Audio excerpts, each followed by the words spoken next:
শরীফ ওসমান হাদি অনাকাঙ্ক্ষিত মৃত্যুকে কেন্দ্র করে দৈনিক প্রথম আলো, ডেইলি স্টার, প্রথম আলোর কার্যালয়ে ভাঙচুর করা হয়েছে।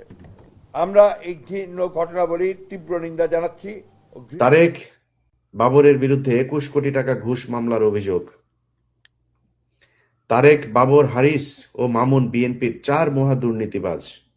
তেল চুপচুপে তারেক রহমান কার্টুন এঁকেছে আলপিন। 21শে আগস্টের গ্রেনেড হামলা, আমার তাজউদ্দিনকে পাকিস্তানে পাঠায় ডিজিএফআই, জানতেন খালেদা।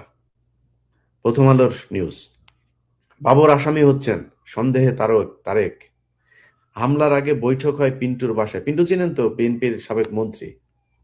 পাকিস্তান, কুয়েত ও সৌদি 300 কোটি টাকা দিয়েছিল বিএনপিকে এই জঙ্গিবাদ সাজানোর জন্য। খালেদার সম্মতিতে বসুন্ধরার কাছে 100 কোটি টাকা চেয়েছিলেন তারেক।